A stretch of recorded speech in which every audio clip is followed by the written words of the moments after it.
توطئه ها باز در کار است و آمریکا که دشمن شماره اول بشر و ماست، این شخص خائن را با بهانه اینکه مریض است برده از امریکا. اسناد لانه جاسوسی گویای آن است که تمام تصمیمات مهم سیاسی در رابطه با ارتش توسط خود شاه گرفته می شود. امیدواریم انشالله که زمامداران مستبد عالم سر عقل بیان، اون مجرم ایرانی رو بدن، شما انشالله با سلامت و راحتی برگردید و برید.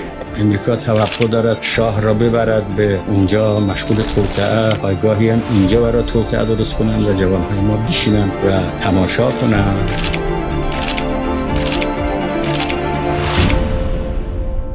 رژیم ستمشاهی که در دوران پهلوی اول و دوم به دلیل نداشتن عقبه نیرومند مردمی در چهارچوب الگوی مستبدانه با اعمال زور برنامه‌هایش را به مردم تحمیل می‌کرد، برای رسیدن به اهداف خود از سیاست مشت آهنین بهره می‌برد. در واقع ارتش به عنوان ماشین سرکوب و ابزاری برای حفظ سلطنت تعامل مثبتی با مردم ندارد و محمدرضا شاه برای تقویت وفاداری ارتشیان به خود امتیازات بیشتری به آنان میداد. به طوری که در یکی از گزارش‌های سفارت آمریکا تصریح شده است: نباید فرض کرد که ارتش مستقل از شاه عمل می‌کند. البته قوه چنین کاری را دارد، ولی واقعیت این است که شاه هم حساسیت زیادی دارد که ارتش رو به رشدش، یعنی تکیهگاه نهایی سلطنت، راضی و وفادار باشند.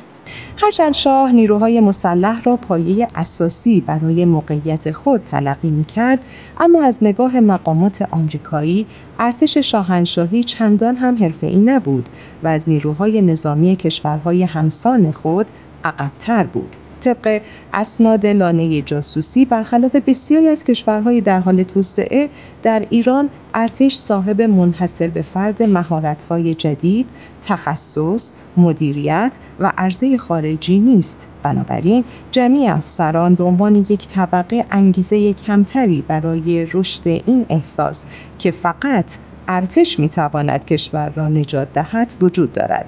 از سوی دیگر، شاه در عین اتکا به قدرت ارتش، نگران افزایش قدرت فرماندهان آن در مقابل خود نیز بود. شاید به این دلیل که پدرش نیز با همین شیوه سلسله قاجار را سرنگون کرد و با حمایت انگلیسی‌ها به قدرت رسید. اسناد لانه جاسوسی گویای آن است که تمام تصمیمات مهم سیاسی در رابطه با ارتش توسط خود شاه گرفته می شود.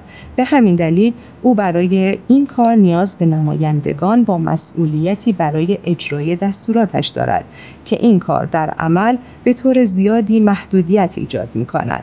در زمانهای مختلف در سالهای گذشته دولت ایران میبایستی از شاه برای رفتن هلیکوپترها به مأموریت در داخل ایران اجازه میگرفت. همچنین در تایید این گزاره میتوان به یکی دیگر از اسناد لانه جاسوسی استناد کرد که در آن بیان شده است: شاه همواره نسبت به اقدام هر یک از افسران در جهت کسب محبوبیت مستقل حساس بوده است، اما در مواقعی که تشنج زیاد بوده، وی مجبور شده که نظامیان نیرومند را بر سر کار آورد.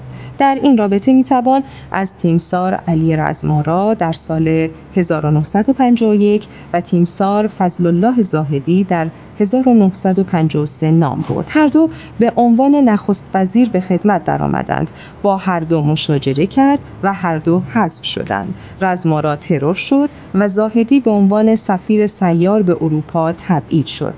خدمت طولانی و مخلصانه به شاه هم مأمن مطمئنی فراهم نکرده است. نمیتوان همیشه به آسانی بین جاه طلبی شخصی و اشتباهکاری حرفه‌ای به عنوان دلایلی که شاه به اتکای آنها افسر به خصوصی را اخراج می‌کرد تمایز گذاشت. کتاب روایت پدرخوانده، رژیم پهلوی از منظر اسناد لانه جاسوسی آمریکا، تألیف دکتر حجت الله نوری ساری، دانشگاه جامع امام حسین، مؤسسه چاپ و انتشارات.